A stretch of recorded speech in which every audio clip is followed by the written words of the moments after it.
नमस्कार, मंथन उत्तर प्रदेश में एक बार फिर से आपका स्वागत है। मैं हूं मानक गुप्ता और मेरे साथ जरा फुल स्क्रीन पर इन दोनों मेहमानों को लाइए, मुझे मत दिखाइए। मुझसे ज्यादा कैमरे की, लाइट की और फोकस की, ध्यान की जरूरत इन दोनों चेहरों पर है।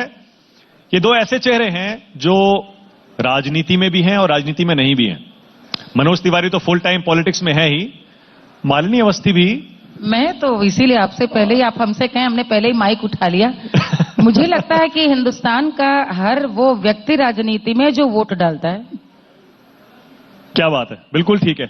मैंने तो परिचय दिया ही नहीं, देखिए, इसीलिए जरूरत भी नहीं है। मनोज तिवारी दिल्ली से सांसद हैं, दिल्ली बीजेपी के अध्यक्ष रह चुके हैं।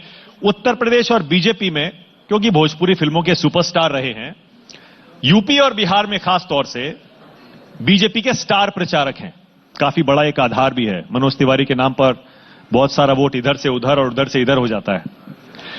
उत्तर प्रदेश के चुनाव में प्रचार भी शुरू हो चुका है। अभी आ रहा हूं मनोज जी, उसी पे आ रहा हूं, शुरुआत वहीं से करेंगे। मालिनी अवस्थी हैं, किसी परिचय की मोहताज नहीं है, जानी मानी लोक गायिका हैं और इसके अलावा सोशल मीडिया पर राष्ट्रवाद, देश की संस्कृति या फिर मोदी सरकार, उनके पक्ष में खड़ी हो जाती हैं, लड़ भिड़ जाती हैं, सामने कोई भी हो। आज योगी सरकार के पक्ष में खड़े होंगे। Okay, all right. हाल का एक बयान था मालिनी जी का, जिसमें वो बोली कि पहली बार ऐसा हो रहा है कि देश अपनी जड़ों की तरफ एक बार फिर लौट चला है। आपके कुछ विचार हैं मनोज जी, क्या वाकई ऐसा है? इसमें कोई दो राय नहीं है कि इस समय देश में संस्कृति के प्रति, अपनी जड़ों के प्रति, सत्य सनातन के प्रति जो अचानक से एक जागृति आई है, वो कमाल की है। और उसके लिए बहुत सारे विद्वान, उसके लिए उनको हम श्रेय दे सकते हैं।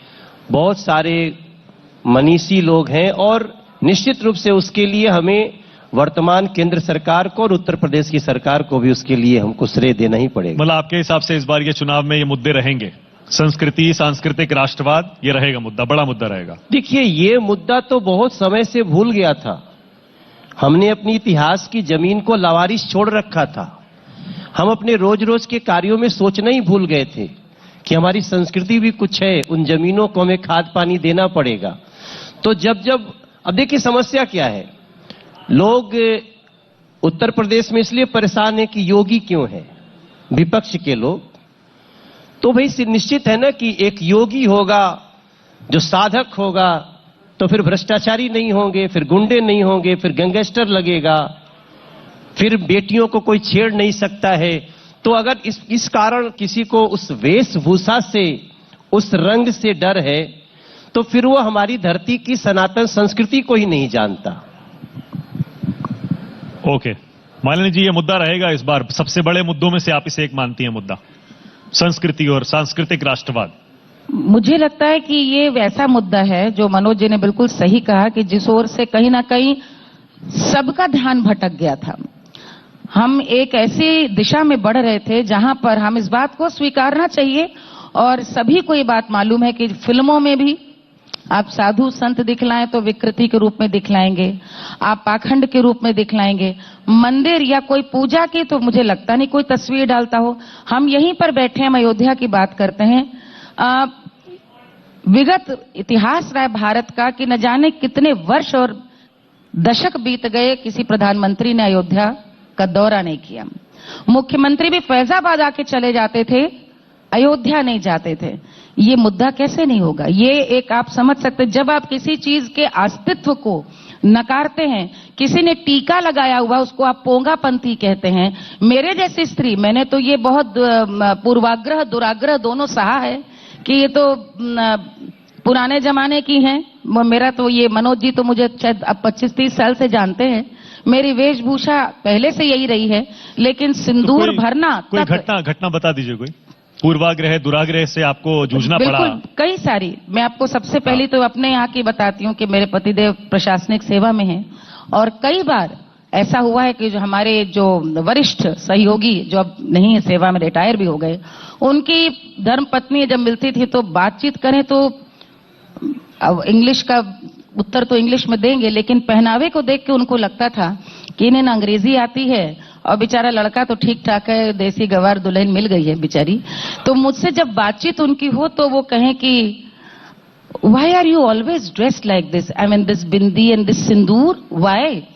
ये वाई ने मुझको प्रेरित किया मैं जो आज हूं, जो मैं इसकी बात करती हूं, क्योंकि ये कहीं ना कहीं दिखाता है कि हम कितनी दूर चले गए थे। आज गर्व होना चाहिए कि देश का प्रधानमंत्री जैसे विकास के कार्य कर रहा है, जैसे विदेशों में दूसरे राष्ट्र के नेताओं से मिल रहा है, उसी सहजता के साथ मंदिर जाता है तो वहां बैठकर आराधना करता तो ये है। किसकी वजह से ऐसा हुआ कि एक प्रधानमंत्री को पूरे देश की जनता को खींचकर वापस अपनी संस्कृति की तरफ लाना पड़ा? ये किसी की वजह नहीं है, ये लोगों को दोष दे रहे हैं आप? नहीं नहीं नहीं नहीं नहीं, ये देखिए, ये आपको मानना पड़ेगा कि राजा हो चाहे प्रधानमंत्री या नेता, जैसा वो जीता है जनता वो देख करके सीखती और स्वीकारती है। जिस सहजता के साथ आज मंदिर में यदि देश के प्रधानमंत्री जाते हैं, प्रार्थना करते हो, बैठते हैं आराम से, ये पहले नहीं देखा गया। हमारे देश में घटना ऐसी है कि प्रधानमंत्री सोमनाथ के पुनर्निर्माण में जाने से मना कर देता है, ऐतिहासिक साक्ष्य है। ये भी मना करा गया, मैं नेता का नाम नहीं लूंगी, जहां सरकारी पैसा की नहीं खर्च करना चाहिए, अब सोमनाथ मंदिर का निर्माण भी नहीं होना चाहिए। ऐसे समय से आपने तो एक और 70 साल पुरानी यात्रा है ये। हाँ, आपने तो एक और घटना बताई थी। कौन सी? अभी हाल ही में रामवली। हाँ, वो सच बात है। अब देखिए, ये सांस्कृतिक राष्ट्रवाद वाली बात, आप इसको सांस्कृतिक राष्ट्रवाद कहेंगे, मेरे लिए एक ऐसा अनुभव है जो इतना विचित्र अनुभव है। दूरदर्शन की बात है, वो भी आपकी तरह टीवी चैनल पे ही बातचीत में निकली, और बात ऐसी हुई कि जो एंकर थे उन्होंने मुझसे कहा कि आपको कितना आनंद आ रहा है कि मंदिर बन रहा है। हमने कहा आपको हम क्या बताएं कि कितना आनंद आ रहा है। मेरा बचपन गोरखपुर बीता, पिताजी की गाड़ी लखनऊ से गोरखपुर बिना अयोध्या में, और हर एक के संग होगा, हनुमानगढ़ी के दर्शन किए बिना जाती नहीं थी आगे। और मैंने वो घटना बताई कि ये भी समय हमने देखा है कि दूरदर्शन के कार्यक्रम में मैं गई, और मैं जब वहां पे प्रस्तुति दे रही थी तो उसमें यही फागुन के समय का वक्त था, वो शायद काफी वायरल भी हुआ है वीडियो। और जैसे ही मैंने गाना प्रारंभ किया, लिहले जन्म रघुरैया हो रामा लिहले अयोध्या में, तो उन्होंने कट कट कट करके कहा कि आप ये मत गाइए। और मेरे प्रश्न पूछने पे कि मैंने मतलब आई वॉज शॉक कि ये क्यों नहीं गा सकती, तो उन्होंने मुझे उत्तर दिया, नहीं नहीं चैती गाइए, बिल्कुल गाइए, कोई दिक्कत नहीं, अयोध्या में गा रहे ये मत बताइए। हालांकि इस उत्तर को भी वो 5 मिनट में लेकर के आए। मैं आज भी इस बात को जब जब सोचती हूं तो मुझको लगता है कि ऐसा आवश्यक नहीं कि जो केंद्र निदेशक रहे हों या जो उस समय सूचना प्रसारण सचिव रहे हों उनकी मर्जी ऐसी रही हो, लेकिन कई बार आकाओं को खुश करने के चक्कर में ये सब जो मातहत हैं, सहायक हैं, वो ज्यादा कट्टर बन जाते हैं। मैंने ये देखा। और उस दिन मैं वापस, मुझे आज भी याद है, मेरे हस्बैंड उस समय मेरठ में पोस्टेड थे और मैं वहां से दिल्ली गई थी। मैं लौट कर आ गई कि मैं गाऊंगी नहीं। तो मैं जब तो चहक करके और बोल करके खुल करके इन चीजों को बोलती हूं कि ये भी एक समय था, ये सेंसरशिप नहीं है, लेकिन ये कहीं ना कहीं पर एक स्वतंत्रता, अभिव्यक्ति की स्वतंत्रता के जो सबसे बड़े पैरोकार बनते हैं, ये उनका दोहरापन है। अच्छा मालिनी जी, यहां पर आपको कोई कट कट कट कट नहीं बोलेगा, तो आप थोड़ा सा अगर चाहें तो गुनगुना सकती हैं। लिहले जन्म रघुरैया हो रामा,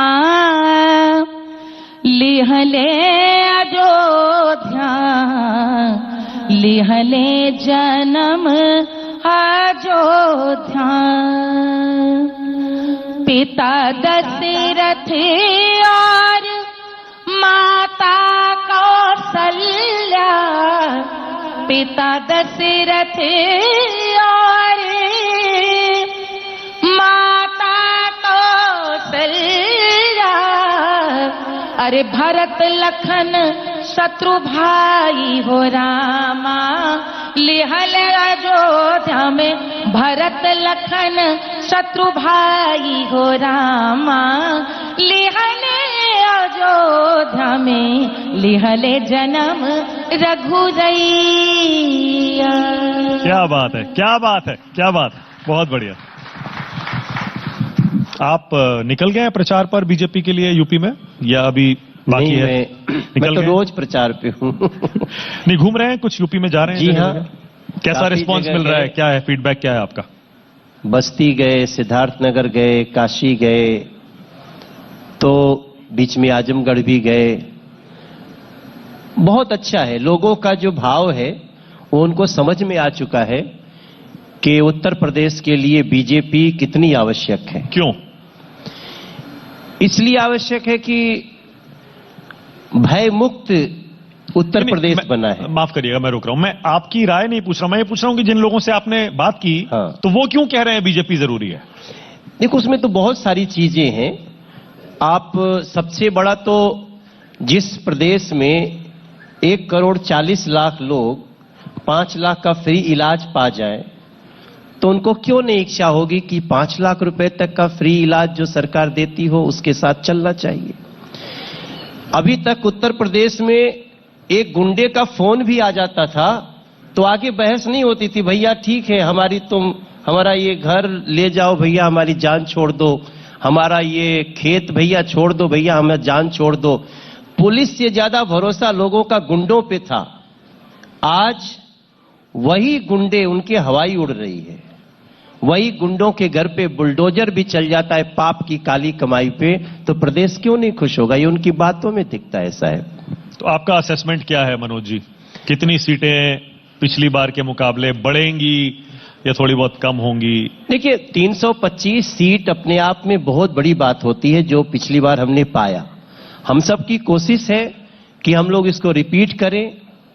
नरेंद्र मोदी जी की कोशिश है, हमारे योगी आदित्यनाथ जी की कोशिश है, और मेरा मन है कि मेरे अंदर का जो आवाज निकल रहा है कि वो इसके आसपास फिर से आएगा।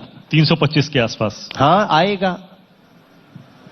इसलिए आएगा कि बहुत बड़ी बात हो जाएगी। मतलब अगर 325 सीटों के साथ कोई सरकार रिपीट तो कर जाए। पहली बार भी जब आई थी तो कहाँ लोग बोल रहा था कि आएगा भैया मानक, कोई क्या है? रिपीट करना तो मतलब डबल चमत्कार हो जाएगा ना। एक बार तो चमत्कार होता है, दोबारा थोड़े होता है। अब हम 400 तो नहीं बोले हैं।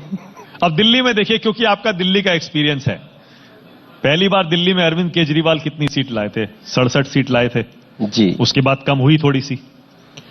तो उत्तर प्रदेश में भी दोबारा से उतनी सीट लाना मुश्किल होगा, थोड़ी बहुत कम अगर हो जाए तो। मैंने कहा कि हम लोग उसके आसपास है और पार्टी ने स्वयं ही 300 प्लस का अपना लक्ष्य रखा। 350 तो हम सुन रहे हैं, बीजेपी नेता कह रहे हैं 350 आएगा। नहीं, हमारे नरेंद्र मोदी जी के भाव में, योगी जी के मुख से आपने सुना होगा, हम 300 प्लस पाएंगे।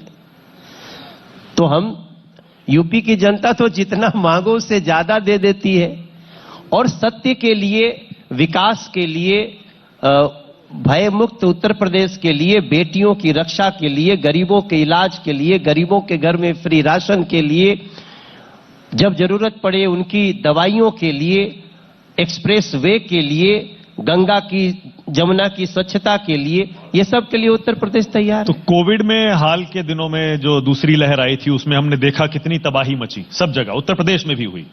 उसका कोई असर नहीं होगा? और जो पेट्रोल डीजल महंगा हो रहा है। मैं दिल्ली का सांसद हूं। हाँ। और मैं पूरे दूसरे लहर में कोविड के, मैं जब नोडल ऑफिसर को फोन किया हूं दिल्ली सरकार के, उसका एक ही जवाब था, भाई साहब ये बेड छोड़ के कुछ भी बोलो, ये रेमडेसिविर छोड़ के कुछ भी बोलो, भाई साहब ऑक्सीजन छोड़ के कुछ भी बोलो। और जब मैंने बनारस फोन किया, कौशल राज शर्मा वहां डीएम हैं, उन्होंने कहा आप बेड नंबर बताइए, कल सवेरे 10 बजे उसके पास दवा भी होगी, ऑक्सीजन भी होगा। हम कैसे नहीं उसको माने सर? मतलब आप कह रहे हैं यूपी में कमी नहीं हुई? हम ये नहीं कह रहे कि कमी नहीं हुई, लेकिन जो इतनी बड़ी पूरे वैश्विक समस्या में जिस प्रकार से उत्तर प्रदेश इससे सक्षमता से लड़ा है, मेरे पास फोन कॉल है, एसएमएस है, और मुंबई का वो मरीज था, विवेक मौर्य नाम के लड़के का रिश्तेदार, उसको मैं कोट करता हूं, और वो दूसरे दिन कहा भैया हमारा इलाज मिल गया, उसको दवाई मिल गई। तो मेरा तो ऐसे ही 2-4 अनुभव था। तो जिस प्रकार से जिलों की व्यवस्था थी, उस व्यवस्था को मैं मानता हूं कि चूंकि मैं दिल्ली में रहता हूं ना, दिल्ली का सांसद हूं, वहां की जो व्यवस्था थी उस हिसाब से देखें तो हमारा उत्तर प्रदेश पूरे देश के कई राज्यों में सबसे ज्यादा, देखिए ना, सबसे ज्यादा वैक्सीन भी तो इसी को लगा है। तो इसका मतलब कि जागरूक कौन है? वो काम योगी जी कर रहे हैं, वो काम मोदी जी कर रहे हैं। अब इतने बड़े बड़े कलाकार मेरे दाईं और बाईं तरफ बैठे हैं, तो अब चुनाव का मौसम है, तो कुछ अगर मैं ऑन द स्पॉट आपसे कहूं कि मान लीजिए योगी सरकार के लिए आपको कुछ क्रिएट करना है, तो कुछ ज़हन में आता है? मैं कर सकता हूं। हाँ, देखिए मेरा ये मानना है कि मैं रास्ते में बल्कि आज आ रहा था तो मुझे पता था मानक मुझे गाने को कहेंगे ही, वो नहीं कहेंगे तो अनुराधा जी कहेंगी, फिर सुकेश जी को लगा दिया जाएगा। तो मैं कुछ लिख रहा था। अरे बहुत ही बढ़िया। ये मैं कुछ लिख रहा था। हाँ। कि सड़कों का जाल बिछा है, दो नया एम्स खुला है, गन्ना का मूल्य मिला है, 30 मेडिकल कॉलेज होंगे, सर्वाधिक वैक्सीन लगे हैं, मदरसे में मॉडर्न शिक्षा, पूरी होगी सबकी इच्छा, निर्भय यूपी की बेटियां, सबके थाली में रोटियां, किसने सोचा था ऐसा यूपी बनेगा, किसने सोचा था ऐसा यूपी बनेगा, लूट की कमाई पर बुलडोजर चलेगा, किसने सोचा था ऐसा यूपी बनेगा, लूट की कमाई पर बुलडोजर चलेगा। एक अंतरा और सुना दें? हाँ सुना दीजिए, हो जाए। सीज हो रही है बाहुबलियों की कमाई, जनता के हित में है ये योगी की लड़ाई, मोदी जी ने अपना वादा निभाया, यूपी निकल के देखो खिल के जो आया, गुंडों गैंगस्टर लोग के उड़ता हवाई, रेड़ी पटरी वालिन के निधि मिले भाई। ये सारी बातें मैं कह रहा हूं, इसको आप कहीं से मिला एक बार तालियां तो बजा दीजिए। आपके लिए लाइव ऑन द स्पॉट, बताइए, रास्ते में बना के लाए हैं और लाइव सुना रहे हैं। बैंक से पहली कॉपी गरीब है। जुड़ल, हाँ। बैंक से गरीब जुड़ल, इज्जत घर के शोरबा। एवरीबडी नो व्हाट इज इज्जत घर। हमें उसका परिभाषा देने की हम लोग तो राइटर भी है ना, हम लिखते समय सोचते हैं लाइंस जनता को समझ में आएगी कि नहीं। बैंक से गरीब जुड़ल, इज्जत घर के शोरबा, और फ्री इलाज से यूपी सराबोरबा, एक्सप्रेस वे और एयरपोर्टवा बनत बा, यूपी के छाती हर क्षेत्र में तनत बा। बहुत बढ़िया, तालियां। अच्छा, मैं योगी जी से अपील कर देता हूं यहां पर, योगी जी से डायरेक्ट। मनोज तिवारी ने रास्ते में जब हमारे यहां आ रहे थे, आपकी सरकार के प्रचार के लिए एक गाना लिखा। अभी 2 लाइन छूट। अरे रुकिए और यहां पर लाइव सुनाया है। आप बाद में जाके रिकॉर्ड करिएगा, अभी तो वो सेकंड कॉपी होगी, फर्स्ट कॉपी हमारे पास है। 4.5 लाख नौकरी, 5 लाख स्टार्टअप, एकर तो नाही करी चर्चा विपक्षी। अब मोदी जी के वादा, जोगी जी के वादा में ऐसे यूपी सजेगा, किसने सोचा था कि पाप की कमाई पे बुलडोजर चलेगा। मैंने बहुत सोच के लाइन, अगर आप कहेंगे तो मैं आधा घंटा गा सकता हूं। नहीं, मुझे पता है आप आधा घंटा नहीं, आप रात भर गा सकते हैं। मेरा ये मानना है कि देखिए, हम तो इसी उत्तर प्रदेश में इंटरमीडिएट भी किए हैं, ग्रेजुएशन भी किए हैं। हम लोग गाना गाते समय गुंडे धमका देते थे, फ्री में गा के आना पड़ता था। यहां तक कि गाने चले गए तो पता चला वो माफिया का एक ठो गुर्गा आगे बंदूक लेके बैठा है और हम कुछ नहीं कर सकते थे। इसको कोई भूले नहीं। हम जबकि हम लोग बड़े सुपरस्टार थे, लेकिन वहां जहां शासन प्रशासन गुंडों के खिलाफ कार्रवाई को नोट करना छोड़ दे, उस प्रदेश की दयनीयता की क्या बात करें? कुछ कल्पना की जा तो सकती है। अंदाजा लगा लीजिए मनोज तिवारी जब प्रचार के लिए निकलेंगे बीजेपी के लिए तो किन किन मुद्दों को वो उठाने वाले हैं।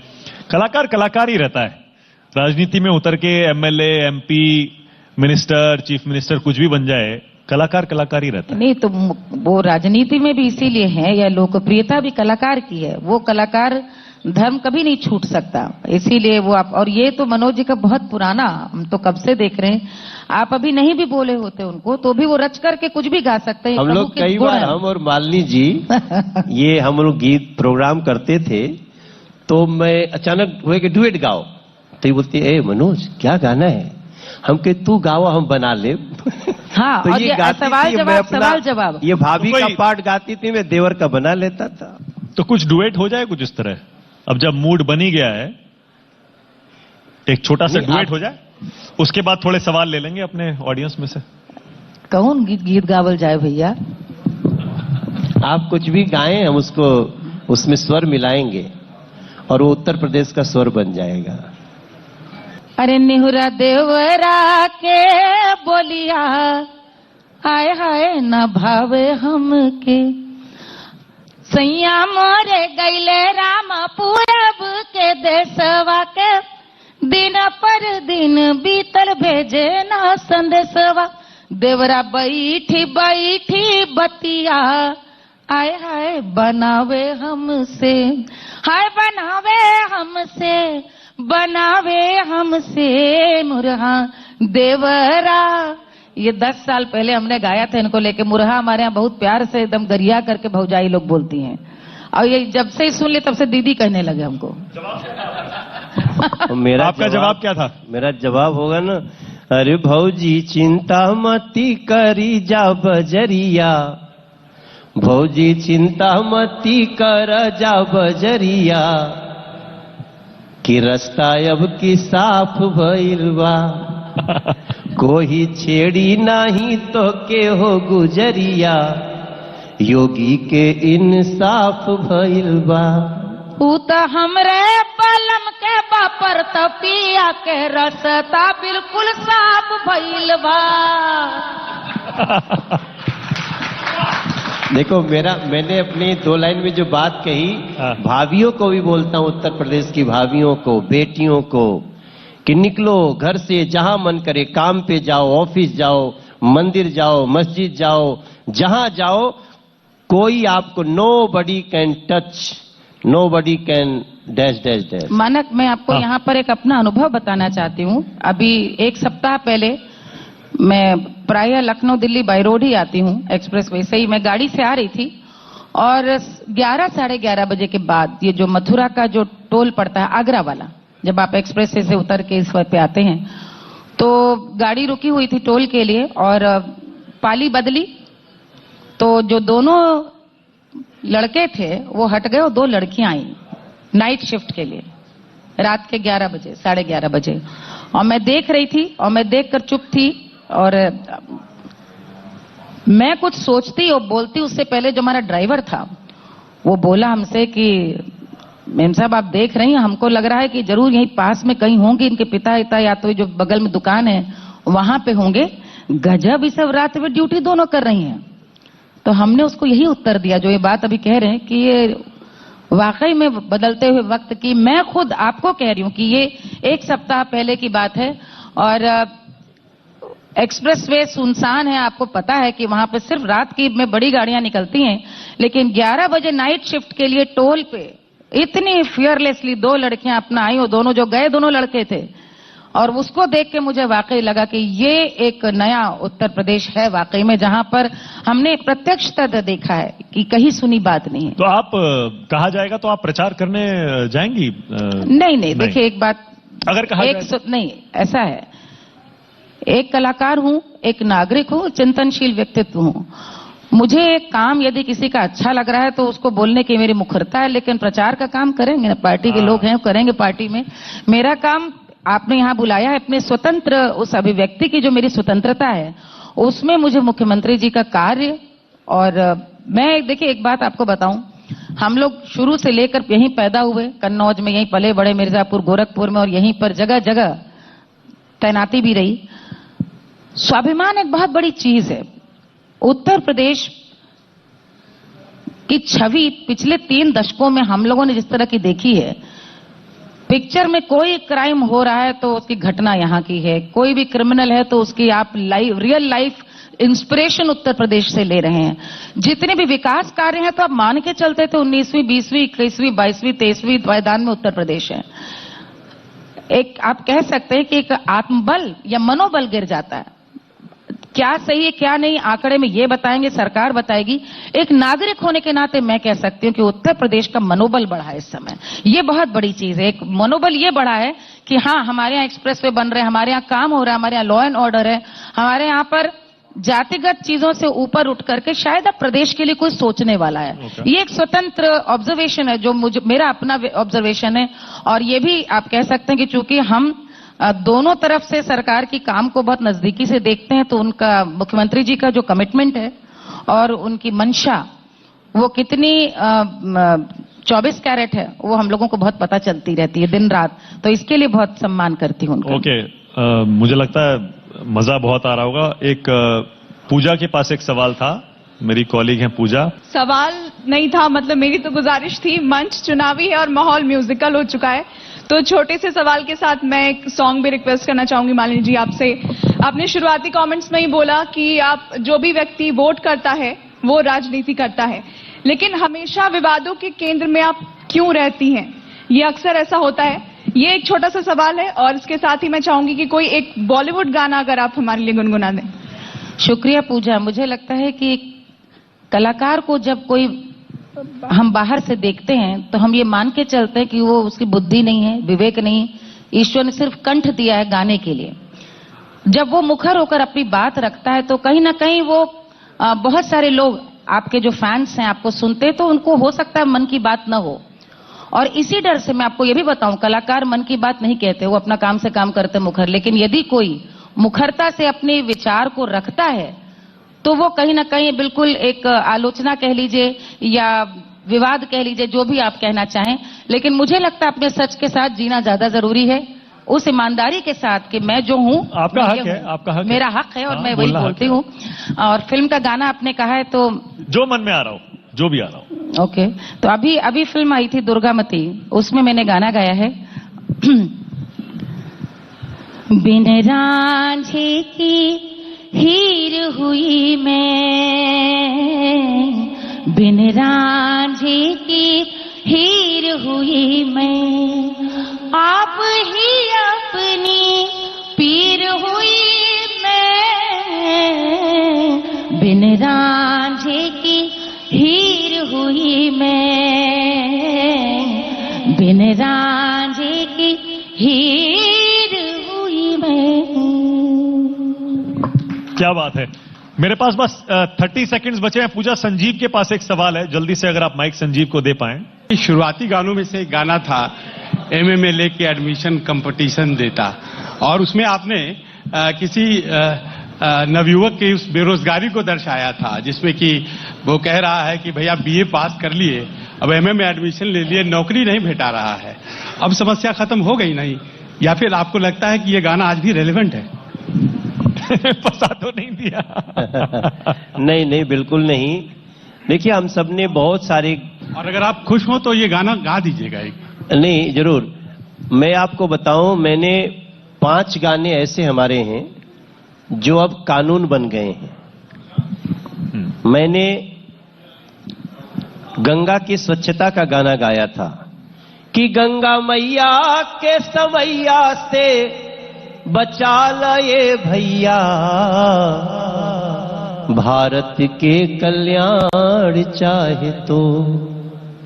मुझे क्या पता था एक दिन एक नरेंद्र मोदी नाम का संत आएगा भारत में, देश में प्रधानमंत्री बनके, और नमामि गंगे मंत्रालय बन जाएगा। मैंने गाना गाया भ्रूण हत्या का कि अगिया दहेज के कैसन तेज हो गई, बेटी जन्मावल परहेज हो गई। आज बेटी बचाओ बेटी पढ़ाओ एक योजना बनी है सर। हर जिले को 70 लाख 80 लाख रुपया प्रतिवर्ष जाता है। हमने गाना गाया था, नियम का बघार ताड़, रास्ता छोड़ो मंत्री जी के गाड़ी आवता, सड़क खाली कर राजा के सवारी आवता। मैंने लाल बत्ती के खिलाफ गाना गाया। देश में लाल बत्ती ये खत्म हो गई,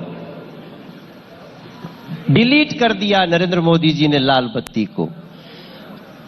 बेरोजगारी के खिलाफ भी हमने गाना गाया, लेकिन आज जब हम 5 वर्ष में उत्तर प्रदेश के अंदर देखते हैं कि 5 लाख युवाओं को स्टार्टअप से काम मिला है, 5 लाख, और 4.5 युवाओं नौकरी मिली है, नौकरी। तो वैसे में तो हमारा गाना निश्चित, हम ये भी नहीं कह रहे हैं कि हमने सबकी रोजगार सबको दे दिया, ये सतत प्रक्रिया है। लेकिन जिस प्रकार से हम उसमें आगे बढ़े हैं, हम सही जगह पे आए हैं। और जो हमने गाना गाया था कि 80 से का के भी ये बचवा हमार कंपटीशन देता, एमए में लेके एडमिशन कंपटीशन देता। हेमंत तिवारी जी बैठे हैं यहाँ पे, इन्होंने बहुत कुछ मुझे सजेस्ट किया, ऐसा लिखो। तो हम उसी को तो ठीक कराने के लिए राजनीति में हैं। और मैं पूरा विश्वास से कह सकता हूं कि आने वाले समय में मैं सबको बोलता हूं, अपना जज बनो मेरे उत्तर प्रदेश के, मेरे देश के युवाओं। अपने अंदर के स्किल को पहचानो। मनोज तिवारी भी अपना स्किल नहीं पहचानता तो मैं आज यहां नहीं बैठा होता। अपने हुनर को पहचानिए और जाति पाति का जहर फैलाने वालों से सावधान रहिए। हम लोग निश्चित रूप से एक अच्छे भविष्य की तरफ बढ़ रहे हैं। चलिए, थैंक यू सो मच, बहुत शुक्रिया मनोज तिवारी और मालिनी अवस्थी। नमस्कार, मैं हूं मानक गुप्ता। अगर आपको हमारा ये वीडियो पसंद आया हो तो इसे लाइक और शेयर जरूर करें, और हां, हमें सब्सक्राइब और फॉलो करना ना भूलें ताकि आप देश और दुनिया की कोई खबर मिस ना करें। तो जुड़े रहिए हमारे साथ और देखते रहिए न्यूज़ 24।